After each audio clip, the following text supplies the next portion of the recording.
Hello guys, Jai Hind. Welcome to Jha sir academy for IAS. हम करने जा रहे हैं मेंस का प्रीवियस ईयर क्वेश्चन एनालिसिस और आज हम देखेंगे general studies paper 1 Indian history section से एक क्वेश्चन।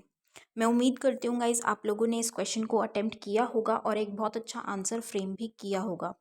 सो गाइस आज हम जो हमें रिवॉल्ट ऑफ 1857 देखने को मिलता है कि जो रिवॉल्ट हुआ था उस टाइम पे इतना मास रिवॉल्ट देखने को मिला था हमें कि ब्रिटिशर्स उस टाइम पे घबरा गए थे और उनको इसको कंट्रोल करने के लिए उन्होंने वहाँ पे बहुत सारे कदम उठाए थे।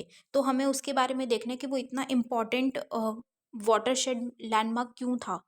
ठीक है, उससे क्या क्या पॉलिसीज ब्रिटिश लेकर आए थे, हम बेसिकली उसके बारे में। So guys it is a very important topic. Revolt of 1857 अपने आप में ही बहुत इंपॉर्टेंट टॉपिक है। सो गाइज इस क्वेश्चन में आपको बेसिकली आपको उस टॉपिक से related most of the points मिल जाएंगे जो भी आपके एग्जाम के लिए इंपॉर्टेंट है।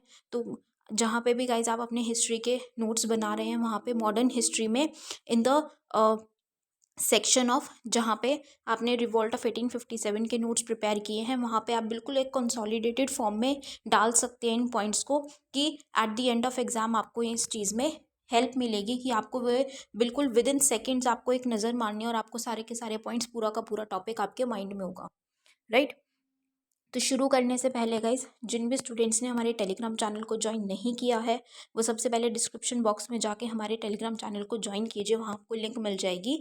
और उसका बेनिफिट ये होगा कि गाइज आपको सारी पीडीएफ्स का एक्सेस मिल जाएगा जो आपके लिए फ्री ऑफ कॉस्ट प्रोवाइड की जाती है टेलीग्राम चैनल पे।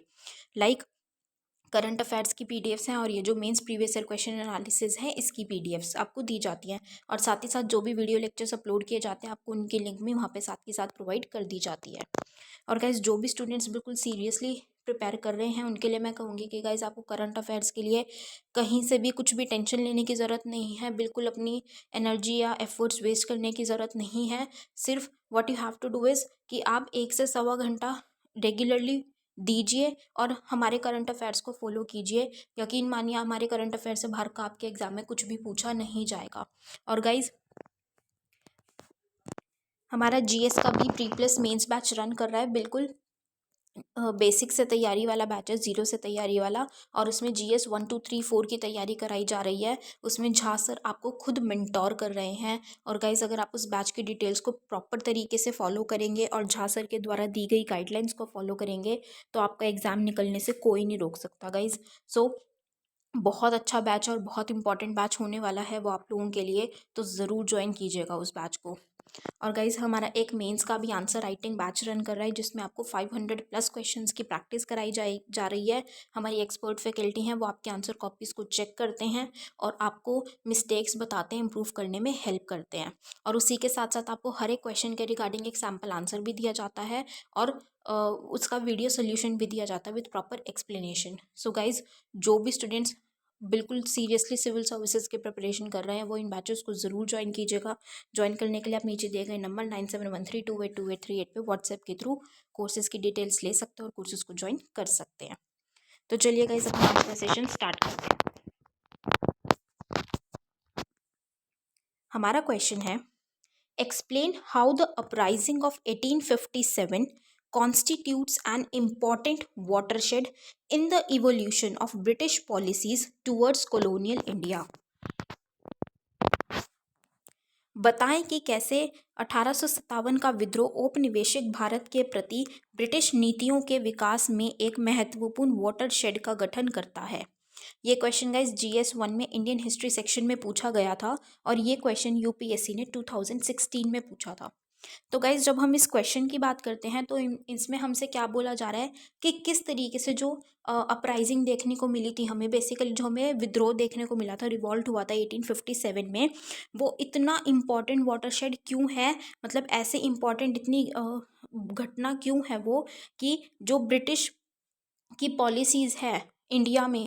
इंडिया क्या थी, ब्रिटिश की एक कॉलोनी थी। तो इंडिया में जो ब्रिटिश की पॉलिसीज़ हैं वो चेंज हुई, ब्रिटिश ने अपनी पॉलिसीज़ को दोबारा से इवॉल्व करवाया, दोबारा से उसको चेंज करना शुरू किया।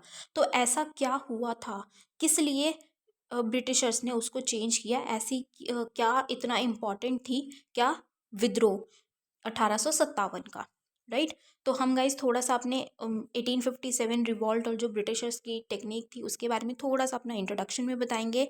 मेन पार्ट में हम रीजंस बताएंगे कि ऐसा क्या क्या हुआ था या किस तरीके से ब्रिटिशर्स ने इसको चेंज किया था। राइट। और मतलब कि हमसे यही पूछा गया है ना कि किस तरीके से कैसे ये अपराइजिंग की वजह से ब्रिटिशर्स ने अपनी पॉलिसीज़ को चेंज किया था, इवॉल्व किया था अलग पॉलिसीज़ को। तो हम वो पॉलिसीज़ के बारे में बात करेंगे, एंड में हम कंक्लूड करते हुए अपने आंसर को फिनिश करेंगे। तो चलिए गाइस स्टार्ट करते हैं। The revolt of 1857 gave a severe jolt to the British administration in India and made its reorganization inevitable। कि मतलब एक कहते हैं ना कि झटका दे देना, कि ये जो रिवॉल्ट हुआ था 1857 का, उसमें सभी ने इतने खूब लड़ा था ब्रिटिशर से अपने आप को आज़ाद करवाने के लिए। जो भी ब्रिटिश एक्सप्लॉइट कर रहे थे उसके अगेंस्ट वहाँ के इंडिया के लोगों ने एकजुट होकर लड़ा। उससे ब्रिटिश की जो एडमिनिस्ट्रेशन थी, जो ब्रिटिशर्स थे, उनको इतना झटका लगा कि उन्होंने वहाँ पे क्या चीज़ समझी कि भाई हमें जो भी पॉलिसीज़ है या जो भी हम जिस भी तरीके से हम ऑर्गेनाइज कर रहे हैं, हमें उसको दोबारा से बनाना पड़ेगा। दोबारा से मतलब उसका पुनर्गठन करना पड़ेगा बेसिकली। ठीक है, उसको रीऑर्गेनाइज करना पड़ेगा अपनी पॉलिसीज़ को, या जो भी टेक्निक्स टैक्टिक्स हम यूज़ कर रहे हैं इंडिया में, उनको चेंज करना ज़रूरी हो गया है, क्योंकि इंडिया के लोग अब रिवॉल्ट पे उतर गए हैं, विद्रोह पे उतर गए हैं। The government of India's structure and policies underwent significant changes after the revolt. कि रिवोल्ट के बाद जो इंडिया का मतलब भारतीय सरकार का जो स्ट्रक्चर देखने को मिलता था, या जो भी पॉलिसीज नीतियाँ थी, उनमें हमें बहुत ज़्यादा चेंजेस देखने को मिले हर एक पॉइंट से। कि जहाँ जहाँ पे भी जिस जिस चीज़ों को लेके वो रिवॉल्ट हुआ था, मतलब जो जो भी दिक्कतें आई थी जिससे इंडियंस नाखुश थे, वहाँ वहाँ पे चेंज करने की कोशिश की गई। उनको दोबारा से मतलब क्या किया गया, उनको रिस्ट्रक्चर किया गया, दोबारा से उनका पुनर्गठन किया गया। नीतियों में जो भी पॉलिसीज़ थी उनमें चेंज किए गए अकॉर्डिंगली। राइट। तो अब हम पढ़ेंगे कि ये चेंजेस किस तरीके से किए गए थे। First is changes in administration, कि पूरा जो प्रशासन है उसमें परिवर्तन लाए गए, उसको चेंज किया गया। By the act of parliament of 1858 the power to govern India was transferred from the East India Company to the British crown. अब क्या हुआ था, 1857 में हमें ये क्रांति देखने को मिली। उसके बाद 1858 में जो पावर थी, अभी कौन चला रहा था सारी एडमिनिस्ट्रेशन जो थी, पूरा का पूरा प्रशासन कौन कर रहा था, जो ईस्ट इंडिया कंपनी आई थी। एक्चुअल में किसके लिए आई थी, ट्रेड करने के लिए, बट धीरे धीरे धीरे धीरे उन्होंने पॉलिटिकली भी सब कुछ कैप्चर कर लिया था, पूरा का पूरा उन्होंने वहाँ पे कैप्चर कर लिया था। तो कौन कर रहा था, ईस्ट इंडिया कंपनी ही अभी एडमिनिस्ट्रेशन चला रही थी, ईस्ट इंडिया कंपनी ही सब कुछ देख रही थी। लेकिन जब ये विद्रोह हुआ, ये क्रांति हुई, तब क्या देखा गया कि भाई अब ईस्ट इंडिया कंपनी इसको प्रॉपर तरीके से इंडिया को नहीं चला पा रही है, यहाँ पे पूरे तरीके से अच्छे तरीके से काम नहीं कर पा रही है। तो अब ब्रिटिश क्राउन के अंडर ये चीज़ लाई जानी ज़रूरी है। तो वो जो पावर थी गवर्न करने की, वो किस पे ट्रांसफ़र कर दी गई, ब्रिटिश क्राउन पे। राइट, मतलब कि क्वीन जो थी उनके पास चली गई authority. The authority over India was now to be exercised by a Secretary of State for India aided by a council। अब क्या की गई अथॉरिटी किस तरीके से होगी कि एक काउंसिल बिठाई गई, मतलब एक काउंसिल बनाई गई। काउंसिल के हिसाब से एक सेक्रेटरी ऑफ स्टेट होंगे इंडिया के लिए, जो कि इस पावर को एक्सरसाइज करेंगे। ठीक है, गवर्न करेंगे बेसिकली। फिर the Indian council act of 1861 enlarged the governors council for the purpose of making laws, which was known as the imperial legislative council। अब इंडियन काउंसिल एक्ट, एक और एक्ट दोबारा से आया, कौन सा, 1861 में, 1861 में, जिसने कि जो गवर्नर की काउंसिल है उसको और बढ़ा कर दिया, जिसमें कि उनके पास लॉज बनाने की जो पावर्स थी, या लॉज जिस जिस चीज़ पे बनाने थे वो इलेबोरेट कर दिया, मतलब ज़्यादा बड़ा कर दिया। ठीक है, जिसको क्या नाम दिया गया, इम्पीरियल लेजिस्लेटिव काउंसिल। तो इस तरीके से उन्होंने क्या किया, एडमिनिस्ट्रेशन में, प्रशासन में चेंज किए, अथॉरिटी को ही ऑल ओवर चेंज कर दिया। फिर प्रोविंशियल एडमिनिस्ट्रेशन, जो प्रांतीय प्रशासन था, उसमें भी चेंजेस लाए गए, उनमें भी कुछ बदलाव किए गए। किस तरीके से किए गए? The British had divided India for administrative convenience into provinces, three of which, Bengal, Bombay and Madras, were known as presidencies. कि ब्रिटिश ने क्या किया, मतलब जैसे वो प्रशासन कर रहे थे, तो प्रशासन करने के लिए उन्होंने एडमिनिस्ट्रेशन को प्रॉपर तरीके से करने के लिए, अपनी सहूलियत के लिए, अपनी कन्वीनियंस के लिए उन्होंने उसको प्रोविंसेस में डिवाइड कर दिया, बांट दिया, ताकि एडमिनिस्ट्रेशन जो है वो अच्छे तरीके से हो सके। तो उसमें उन्होंने क्या कर दिया, वो प्रोविंसेस को किस तरीके से डिवाइड कर दिया, एक बंगाल के अंडर होगा, एक बॉम्बे और एक मद्रास, और इनको बोल दिया presidencies. The presidencies were administered by a governor and his executive council of three who were appointed by the crown। अब ये जो प्रेसिडेंसीज थी, ये कौन देखेगा, कौन इनको चलाएगा, एडमिनिस्ट्रेट कौन करेगा, गवर्नर, और गवर्नर के साथ साथ एग्जेक्टिव काउंसिल होंगे जिसमें 3 लोग होंगे। और वो एग्जेक्टिव काउंसिल को कौन अपॉइंट करेगी, ब्रिटिश क्राउन, जिसके हाथ में अब पावर दे दी गई गवर्न करने की, एडमिनिस्ट्रेट करने की, जिसके पास पावर ट्रांसफ़र कर दी गई। उनकी एग्जेक्टिव काउंसिल होगी 3 की, और उसके साथ गवर्नर होंगे जो कि इसको प्रेसिडेंसीज को एडमिनिस्टर करेंगे। ठीक है, तो इस तरीके से उन्होंने जो प्रोविंसेस थे, प्रांत थे, उनके भी प्रशासन में बदलाव लेकर आए। Next is changes in the army, सेना में परिवर्तन। The domination of the army bye it's European branch was carefully guaranteed. अब क्या हुआ था, बैकग्राउंड आप लोगों को पता होगा कि जो ये रिवॉल्ट हुआ था उसका एक रीज़न ये भी था कि जो इंडियंस थे, जो मतलब आर्मी देखने को मिलती थी, ब्रिटिशर्स ने जो एक आर्मी बना रखी थी, खड़ी की हुई थी, उसमें बहुत ज़्यादा इंडियंस ही रिक्रूटेड थे, यूरोपियन की मात्रा उसमें बहुत कम थी। जो यूरोपियंस उसमें रिक्रूट किए गए थे वो हाइयर पोजीशंस पे थे। बाकी जो लड़ने के लिए थी वो ज़्यादातर क्या थी, इंडिया की आर्मी थी, मतलब इंडिया के लोग थे। तो जब ये रिवॉल्ट हुआ तो ब्रिटिशर्स ने देखा कि हमारी तो जो ज़्यादा से ज़्यादा आर्मी थी वो कौन थे, वो इंडिया के ही लोग थे, और वो ही क्या कर रहे थे, वो इंडिया की तरफ से विद्रोह कर रहे थे। तो उस टाइम पे ब्रिटिशर्स ने ये चीज़ को एनालाइज किया कि अब इंडियंस की यहाँ पे अपनी आर्मी में मात्रा कम कर देने की ज़रूरत है। अगर हम इन्हें यहाँ पे यूरोपियन ही अपॉइंट कर रखे होते अपनी आर्मी में, तो आज हम प्रॉपर तरीके से, मतलब हमारे पास वो इफ़ेक्टिव आर्मी भी होती। ठीक है, और दूसरा जो ब्रिटिशर्स के, जैसे वो कार्ट्रिज वाला केस था कि ये बेसिकली ये एक र्यूमर बताया गया था कि ये र्यूमर था, लेकिन क्योंकि उस पे जो हिंदू और मुस्लिम्स वहाँ पे यूनाइट हो गए कि पोक और बीफ का जो था कार्ट्रिज होता था, जिसको चबाना पड़ता था पहले, तो उन्होंने सोचा कि हमारे रिलीजन को ही डिस्ट्रॉय किया जा रहा है। तो उस केस में क्या हुआ था, फिर उन्होंने रिबेल किया वहाँ पे, वो रिवॉल्ट पे आए। तो वहाँ पे ब्रिटिशर्स ने देखा कि भाई इंडियंस को रखना आर्मी में ज़्यादा सही नहीं है, तो उन्होंने अब इसको चेंज किया कि यूरोपियन ब्रांच, मतलब जो आर्मी की रिक्रूटमेंट की जाएगी, जो आर्मी होगी उसमें ज़्यादा से ज़्यादा यूरोपियंस हों। ठीक है, उन्होंने इस चीज़ का ध्यान दिया, इस चीज़ को गारंटी किया कि भाई अब इंडियन ज़्यादा नहीं होने चाहिए। तो उसी के साथ कि जो प्रपोर्शन था यूरोपियंस टू इंडियंस वो बढ़ा दिया गया, मतलब इंडियंस के कंपैरिजन में यूरोपियंस की मात्रा जो थी वो आर्मी में बढ़ा दी गई। The crucial branches of artillery, tanks and armoured corps were put exclusively in European hands.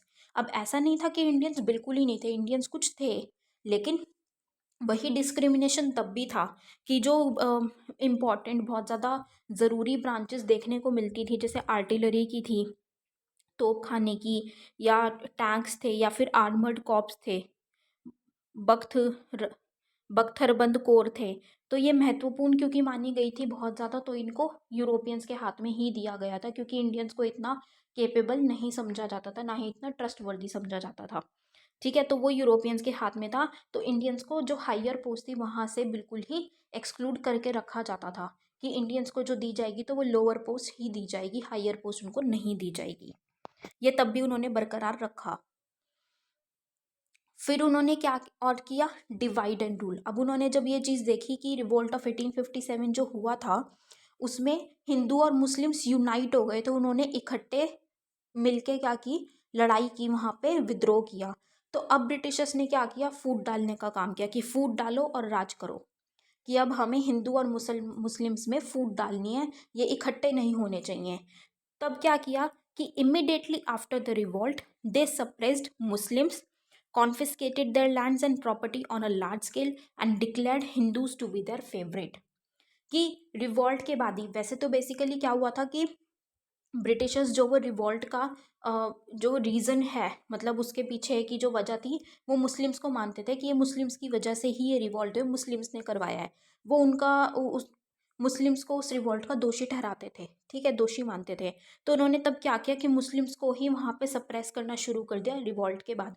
उन्होंने सारी फैसिलिटीज़ हिंदूज़ को दी, मुस्लिम्स की लैंड्स ले ली गई, उनको प्रॉपर्टी उनकी क्या कहते हैं जब्त कर ली गई, बहुत ज़्यादा बड़े पैमाने पे, ठीक है। उनको एजुकेशन का इतना एक्सेस नहीं दिया जाता था, या फिर जो जॉब्स वगैरह थी गवर्नमेंटल या अच्छी पोजीशंस का थोड़ा सा फिर भी उनको नहीं दिया जाता था, बल्कि उन्होंने हिंदूज़ को वहाँ पे प्रायोरिटीज़ पे रखा, ठीक है। ताकि उनका दूसरा मोटिव क्या भी था, एक तो उनके अंदर खुद से गुस्सा था कि इनकी वजह से रिवॉल्ट हुआ है, और दूसरा क्या था कि भाई ये लोग हमें फूट डालनी है, कि मुस्लिम्स भड़केंगे कि भाई हिंदूज़ को दी जा रही है, तो उनके अंदर हिंदूज़ को लेके थोड़ी सी आशंका आएगी, वो उनसे नफरत करेंगे, राइट। फिर आफ्टर 1870 कुल मिला के अप्रॉक्सीमेटली 22 ईयर्स बाद उन्होंने क्या किया, इसी पॉलिसी को रिवर्स कर दिया। This policy was reversed and an attempt was made to turn Muslims against the nationalist movement. अब इस पॉलिसी को रिवर्स कर दिया, उसके बाद उन्होंने ना मुस्लिम्स को की तरफ अपनी सहानुभूति, अपनी सिंपति दिखाई, और उनको नेशनलिस्ट जो मूवमेंट स्टार्ट हो रहे थे उनके अगेंस्ट कर दिया, ठीक है। The government cleverly use the attraction of government service to create a split between the educated Hindus and Muslims. अब गवर्नमेंट ने क्या किया, बहुत ही चतुराई से, बहुत क्लेवरली, एक जो गवर्नमेंट सर्विस थी, जो सरकारी सेवाएं थी, जैसे जॉब्स थी, उसको उसकी तरफ अट्रैक्शन दिखाते हुए क्या किया, एक स्प्लिट कर दिया, मतलब एक तकरार डाल दी, किसमें, हिंदूज़ में और मुस्लिम्स में। तो फूट डालने का काम किया ब्रिटिशर्स ने, कि अब हमें फूट डालनी पड़ेगी, फूट डालो और राज करो। Next is relations with princely states, रियासतों के साथ संबंध। Loyalty of princely states was now rewarded with the announcement that the right to adopt heirs would be respected and the integrity of the territories guaranteed against further future annexation. की क्या चीज़ थी, अब आप लोगों को याद हो अगर, तो लॉर्ड डलहौजी ने एक डॉक्ट्रिन ऑफ लैप्स लेकर आए थे, जिसमें कि जो हायर्स थे वो अगर अपने, मतलब हायर मतलब जो अपना अगर खुद का बेटा है राजा का, तो उसको उसको उसका मतलब गद्दी मिल जाएगी, या उसको वो लैंड मिल जाएगी, वो राजपाट मिल जाएगा रूल करने के लिए। लेकिन अगर वो जो बेटा है वो अडॉप्टेड है, या फिर अगर कोई बेटा है ही नहीं, उस रूलर का कोई बेटा नहीं है या अडॉप्टेड है, तो उसको वो राइट उससे छीन लिया जाता है, और वो ब्रिटिशर्स के अंडर आ जाएगा, वो एरिया, वो रीजन।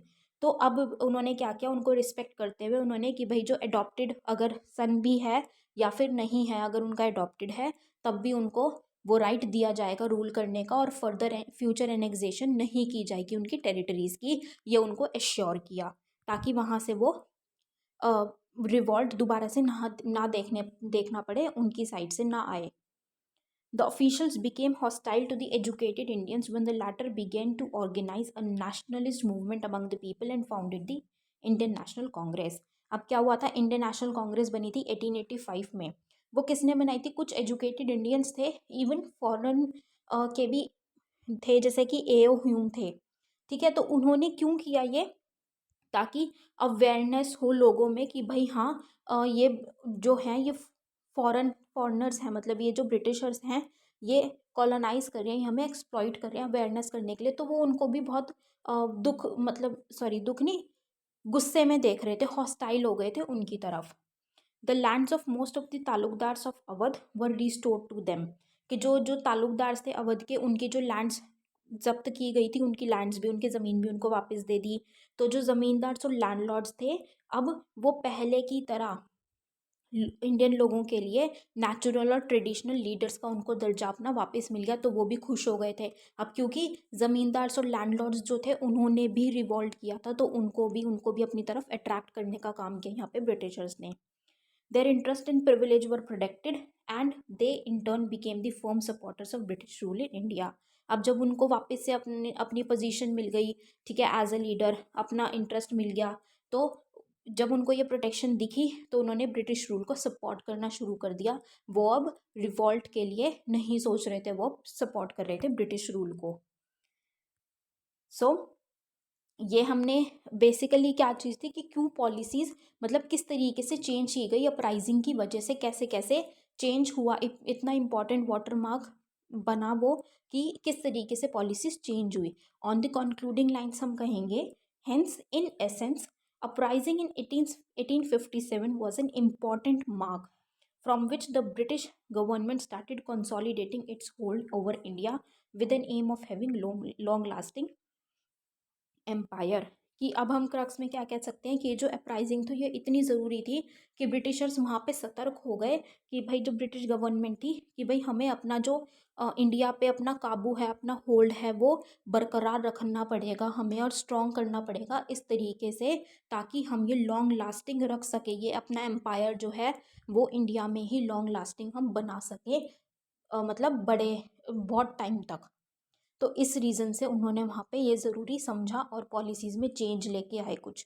कहीं पे वो अपने लिए नेगेटिवली भी किया और कहीं पे लोगों को अपनी तरफ करने के लिए भी किया, right. So this was all for this question guys. I hope you all have like this analysis. अपना फीडबैक गाइज हमारे साथ कमेंट सेक्शन में ज़रूर शेयर कीजिएगा। So with this we end up this session today है guys. Thank you so much, have a great day ahead. जय हिंद।